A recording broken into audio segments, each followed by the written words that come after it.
thought we better catch up because there are so many wonderful places in Boone County that deserve a historic marker.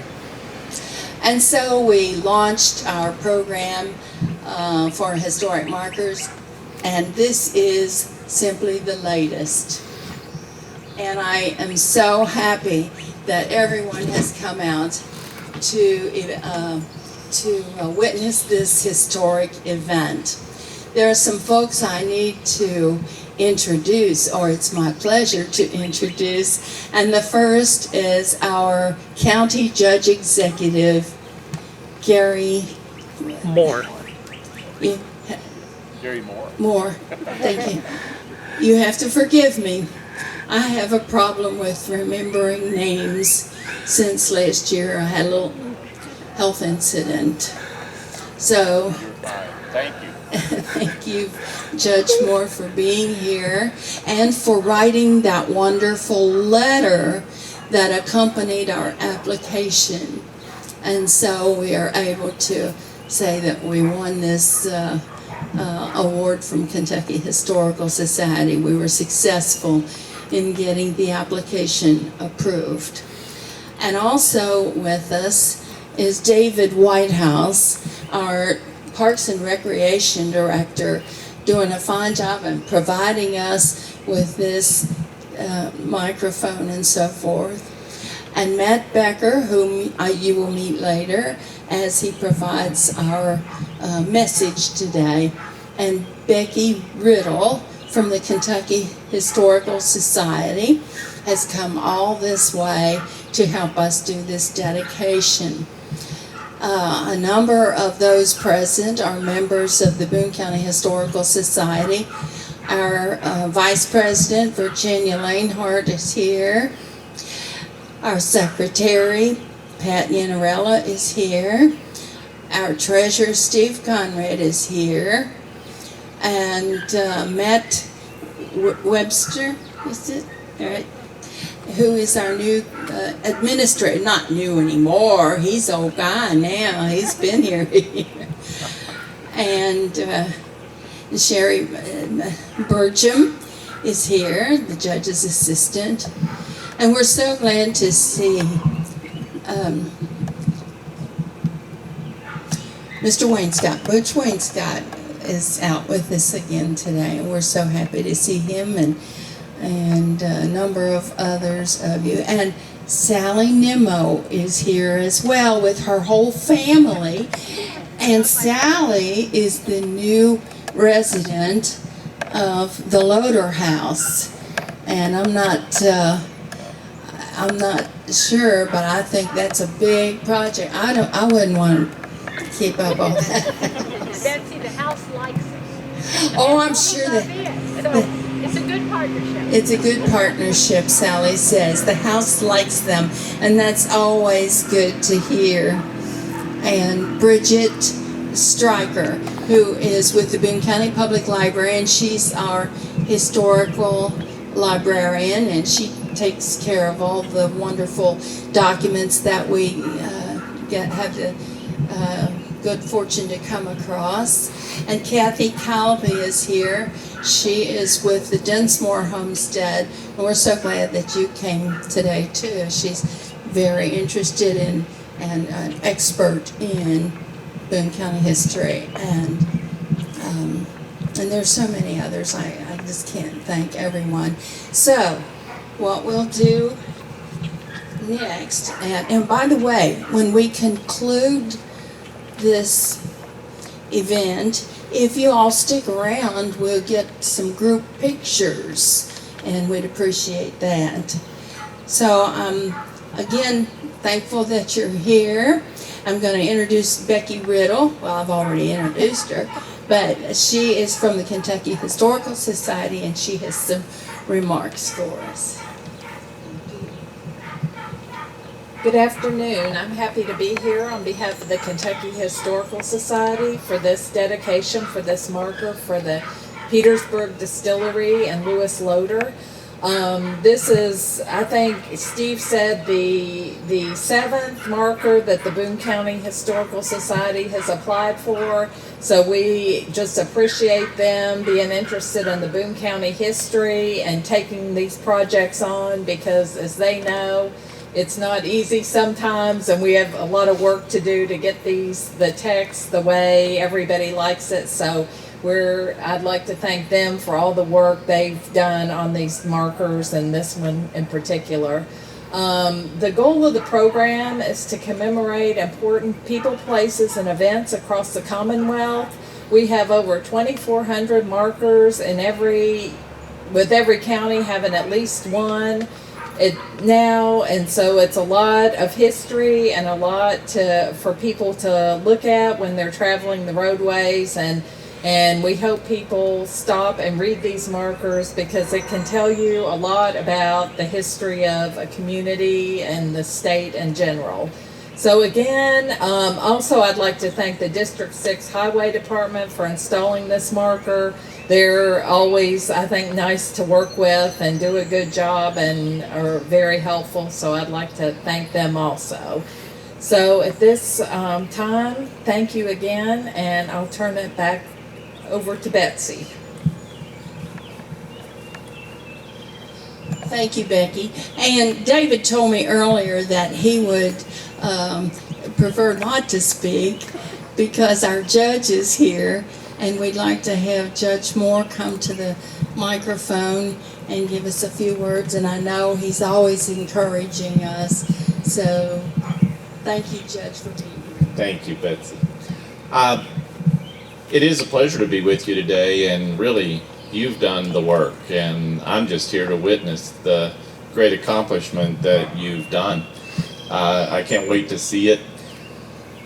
Our drive down here with Sharon Burcham and Matthew Webster, I said, let's do the circuit. So we came 18 to Bellevue and up the river, and then going back, we're going to loop around to the north. But when we're in western Boone County, we realize what a treasure we have. And when people think of Boone County, when I travel the Commonwealth, they know about the airport, they know about Florence Mall, they know about the industrial parks and all the big things. They know about the Florence Yawl Water Tower. And those are all wonderful things. But they don't understand that over 50% of our landmass is still rural and undeveloped. And that's a special thing. And we have so many beautiful and significant treasures. And what you're doing is helping to point those treasures out to those of us that have come along later and those that'll come after us, to share the history of this great county and this region. And I appreciate your work. And I know the people of Boone County greatly appreciate your work. And I'm just here to say thank you. We try to partner with you every time we can. A few years ago, we did the Brown Sign program.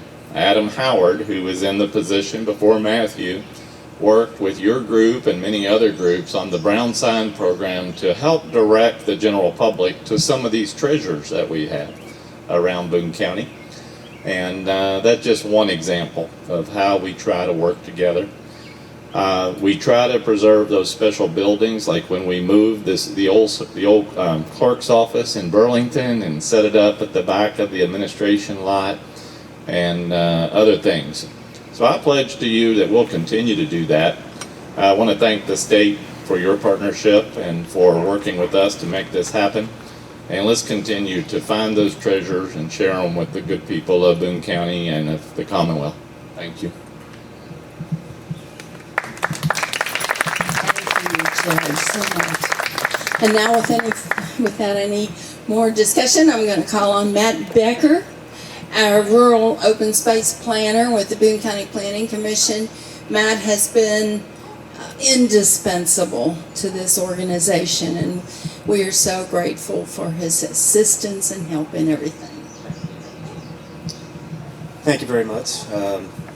As Betsy said, I'm Matt Becher. I'm the county's historic preservation guy, is what it boils down to. I work for the Planning Commission, and I staff the county's Historic Preservation Review Board. I've been here for 14 and a half years. And I'm going to make a comment about how my initial impressions of Petersburg when I started have changed a little bit in that period of time. First of all, I want to thank the Historical Society for their diligence in following this marker program. They were dead on that we were sorely lacking in Kentucky Historic Highway markers, given the amount of things that Boone County has, the stories, the sites, etc., etc. So thank you very much for undertaking this program. And the Historical Society of Kentucky for recognizing it and supporting it. Parks for setting everything up, and Judge and administration for supporting it. As I said, when I started working here, someone said to me, well, you know, there was a distillery down in Petersburg. And I thought, well, you know, I've done a little bit of research into distilleries coming into this, basically from an archaeological standpoint. As a small industry, you know, I don't want to say back in the woods kind of distilleries, but small community distilleries that would help people turn their corn into something that was a little easier to transport and sell. So when somebody said there was a distillery, I thought, oh, cool, that might be kind of fun to look at. And I started digging into it, and I went, man, this thing wasn't just a distillery, it was a major industry. It was the industry in Boone County in the 19th century. There was nothing that came anywhere close to it. In fact, it was the biggest distillery in the state of Kentucky at one time. And for quite a while, it was the biggest. So it was not some little rural backwoods place. It was a major player in the country. Which makes me laugh looking at this early quote I found when I started researching the distillery from a woman in 1928 that lived here doing a little Petersburg history paper. She said, "May I conclude by saying that although we have no industry, it is a very nice place to live." And she was dead on. There was nothing. I mean, Petersburg was pretty much as it is now, kind of sleepy, rural, and it's just quietly watching the river go by. Preceding 100 years had been probably the Wild West. The riverfront was all torn up. Didn't look anything like this. Probably not a tree in existence. Boats coming and going, wagons, grain chutes, you name it. Heavy industry right here, and particularly to the south, because the distillery was down that way, downriver in a block or so.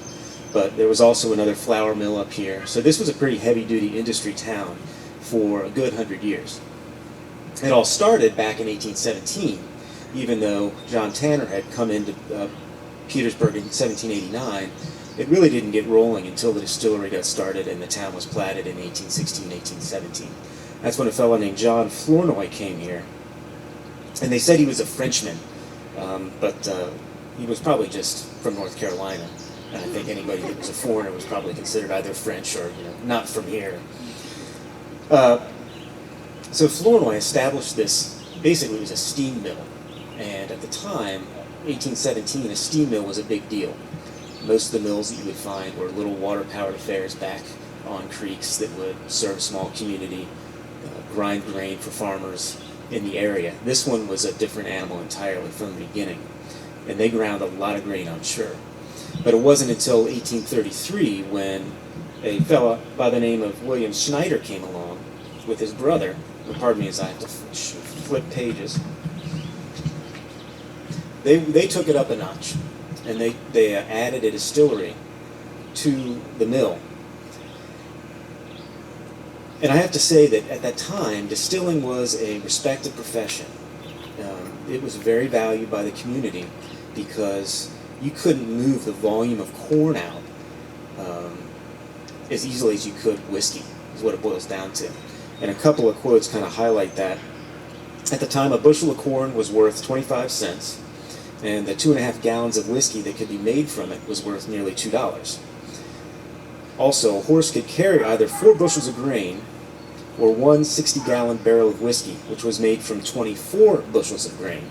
So it really came down to simple economics. You bring all the corn you want, you turn it into whiskey, and you can sell it and move it a lot quicker than you can that corn. And it doesn't spoil either. So the Schneiders really cranked it up, and by 1850 they were cranking out 164 gallons of whiskey, 164,000 gallons of whiskey a year from this place, right down the road from us.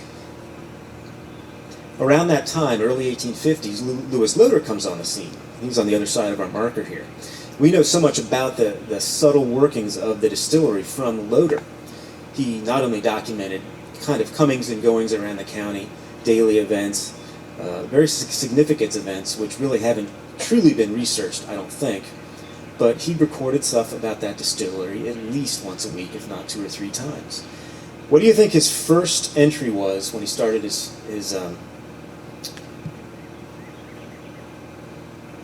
diary in 1857? Not the distillery.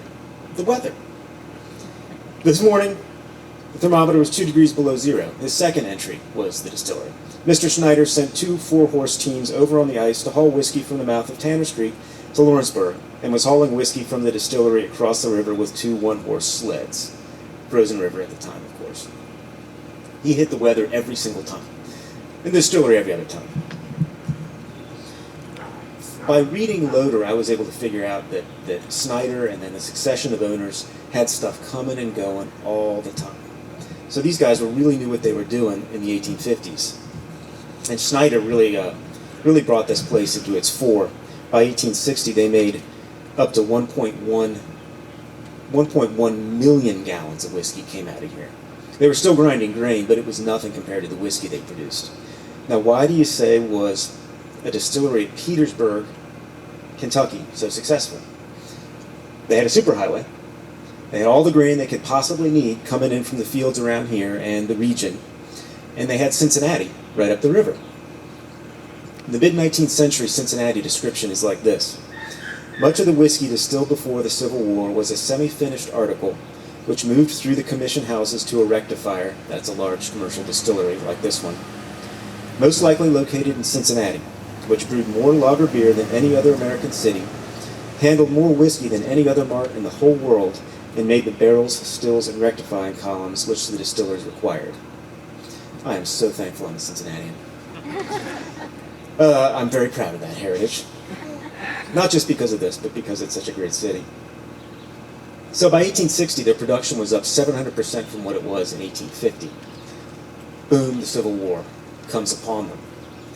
Loder documents all sorts of very interesting details about the Civil War that you need to read to really appreciate, and things leading up to it. Slave escapes, comings and goings of people representing one side or the other on the war. Real subtle things, almost he says as in passing, but those 2 or 3 sentences for each have so much that you can get out of them if you look carefully. So in the war, what happens is federal excise taxes go through the roof. Used to be, 18, 20 cents a gallon on whiskey. It creeps up to $1.50 and eventually to $2. When it hits that $2 point, everyone stops. They literally stop making whiskey in the country in 1864 because of the excise taxes, at least legally. At this time, the distillery was owned by William Appleton, primarily. And then in 1864, he sold it to J.C. Jenkins. Jenkins, if you've seen the spectacular house up on top of the hill here, that was his place. And he partnered with a couple of other well-known folks over in Aurora, the Gaff brothers, James and Thomas. Now, James was a distiller, and Thomas had a little house called Hill Forest. And together, they got together with Jenkins, and they bought the place and ran it with Appleton kind of at the head. So they saw it kind of in the post-Civil War era for a few years, until 1869. Then it takes another quantum leap forward when a well-known company out of Cincinnati called Freiberg and Workham acquired it. Now, all these characters have very interesting backgrounds if you can find that information. And I was able to get a little bit about Julius Freiberg. He was Bavarian born, which probably explains his alcohol background in terms of knowledge and such. Comes to the U.S., starts in Cincinnati, goes into Kentucky to Williamstown. And while he's there, it dawns on him that there's this wonderful drink called bourbon that no one in the North knew anything about. So he says, aha, I'm going to bring bourbon to the North. So he comes back to Cincinnati, teams up with this Workham character, and they start distilling bourbon on the north side of the river. They come and they buy this distillery, and they crank out millions of gallons of bourbon and other distilled spirits over the next 30 years. By 1870, they were rebounding, building a larger still house, building big brick warehouses to house the barrels. By 1883, They had a 15-acre campus out here. This is on the south side of town. It's really just a cattle field at this point, and a massive archaeological site. 15 acres. I think they had 7 giant brick warehouses, 3-4 stories apiece, big still house, their own cooperage, etc., etc., etc. It was a massive undertaking. Unfortunately, there aren't a whole lot of great photos of it, but enough that you can see, you get the idea. And if you look at the map, it was really stunning. They had their own stern wheeler called the Levi T. Workham, so they could do what they wanted. They were in control. In 1897, description of the place. They operate their own malt house, make all the malt used on the premises. It's the most modern and best equipped establishment of the kind in Kentucky. Has a capacity of 250 bushels or 12,000 gallons per day. All the grain and coal used by this firm is hoisted and hauled by steam, and that department of their business is a marvel of completeness. The firm owns their own steamboat, the Levi J. Workham, and have an immense corn chute situated on the Ohio River and Big Four Railroad just above the city of Aurora. Ordinary shipments of this well-known distillery are 150 barrels per day. They manufacture some especially fine brands sold in every state in the Union, and some shipments go outside the boundary of the United States. And of course, the firm of Freiberg and Workham is noted for its kindness to its employees, never failing to assist in cases of need. So by 1897, they were distilling 4 million gallons of whiskey a year here in Little Petersburg. Unfortunately, they drew the attention of a giant conglomerate in Illinois, the only ones who could compete with them. At that time, they were distilling more than any other Kentucky distillery by far, and more than most counties produced. They were distilling more than came out of Campbell or Kenton by easily 3 times what was coming out of Bourbon County. And they were competing with the Illinois folks. So Big Business had put together kind of an illegal cartel called the Kentucky Distilleries and Warehouse Company. They came in and snatched up distilleries in Kentucky and slowly shut them down, and that's what happened to this one. Between 1900 and about 1916, they slowly emptied out all the bonded whiskey, sold it all off. Distillery buildings, the warehouses started coming down one by one.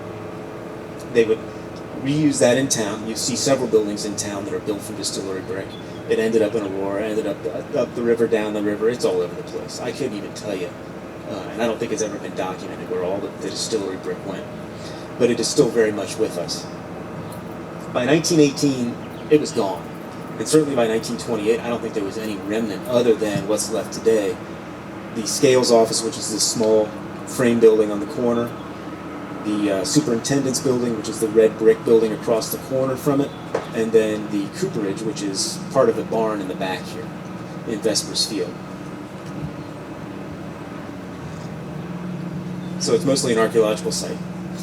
Here we are 100 years later, and Petersburg really has not changed greatly since then.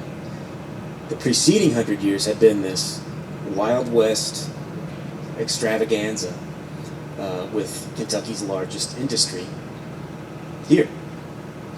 So I think it's great that at long last we have a little bit of a memory for it. Unfortunately, we don't have a lot we can tour people to. You can stand at the end of the fence and look out in the field and say, there's the cooperage, but at least we've got a marker and we can talk about it. One day maybe we'll investigate that archaeological site a little more. And then, of course, Louis Loder, I think, is a real treasure yet to be explored. He has so much to say, but going through that diary and indexing the whole thing and kind of categorizing it is a daunting affair. You know, somebody who kept a daily diary for almost 50 years. It's a challenge. I have nothing further to say at this time other than thank you again for the opportunity. I appreciate it, and thank you all for putting it together.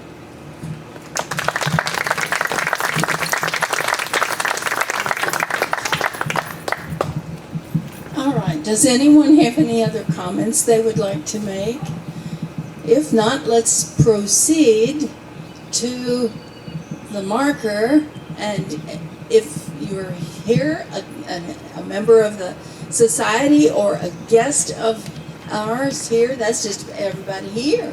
Come grab a hold of it, or grab a hold of somebody that's grabbing a hold of it, and we'll take that piece of cloth off of it and unveil it. And then we'll have some refreshments for all of y'all.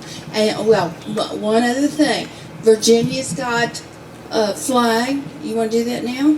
It's in your car. Oh, well, we'll do that later. Let's go pull the thing off of there. She's got a flag to present to the fire department here. So let's go over here and grab a hold of the thing.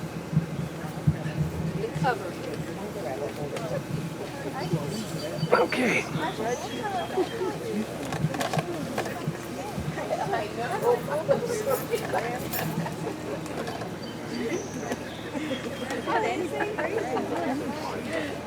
Katie, Wilma, y'all come up. Mary Beth, come on, y'all come up. Another group out there? Quiet day at home. Quiet day at home.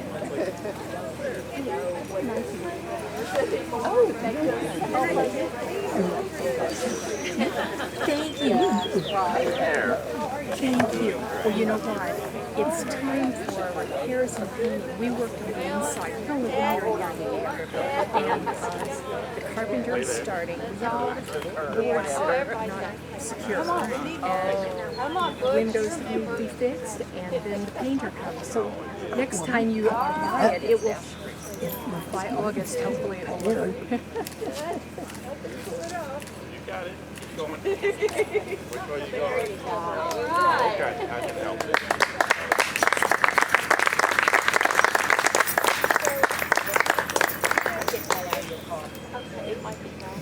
One thing I'd like to do before all of you leave is, if you could, I would like for everybody to come up around the marker, and I want to get a picture of everybody, and that will include me. You can tell by the floor. The tavern's floor is. This gentleman wants to get a picture of everybody up. Okay, I'll follow you. Come on, you too. Come on. Oh, they calling up. He wants to pick up everybody. He wants everybody up here. We'll splash you in. Probably not, probably not.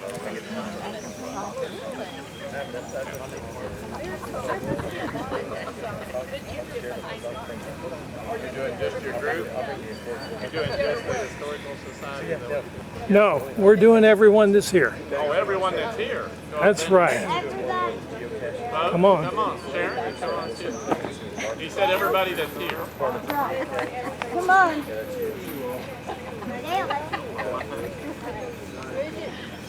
David.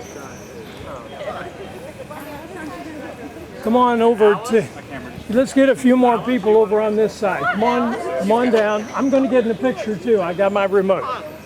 Now, come on. I'm fine. I need to be sitting now. You need to be sitting. Well, so do I. What if we help you? No, that's fine. Okay.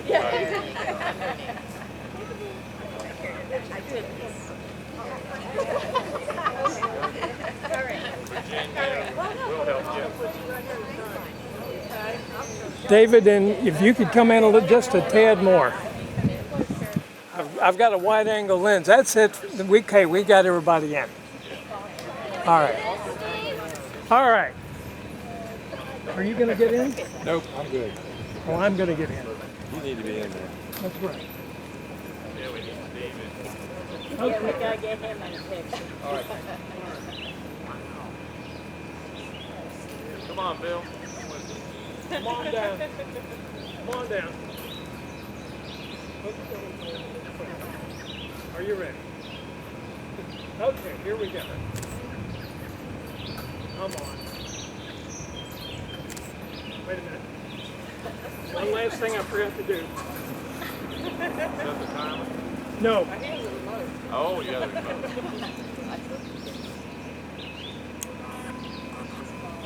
Forgot to turn on the flash.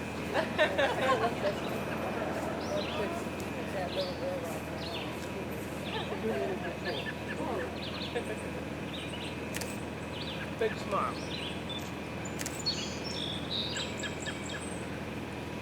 Okay.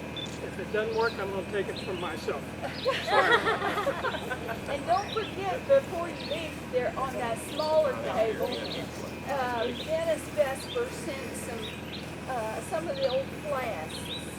from the distillery that he was able to locate when he was digging around, poking around.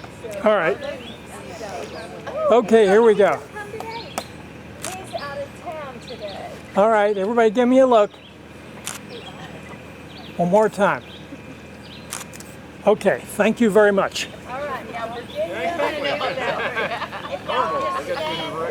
I got some pictures with you in it, so I can send it to you. Yeah, sorry. I don't know what, but I don't do the remote that often. And I do It the always Christmas works time. until you need it. That's right. And I didn't test it, so that was my fault. Well, All right. We are so proud to be here at this town today and remember the past, but this is a self-sufficient area. These people care for one another, especially the fire departments. And I know I've been associated with the fire department. I know that they care for one another and they care for their neighbors. So it gives me great pleasure on behalf of Woodmen of the World to present to Carmen Isaacs and Ashton this flag that they will use at their fire station. And may every mile that they travel be a safe one.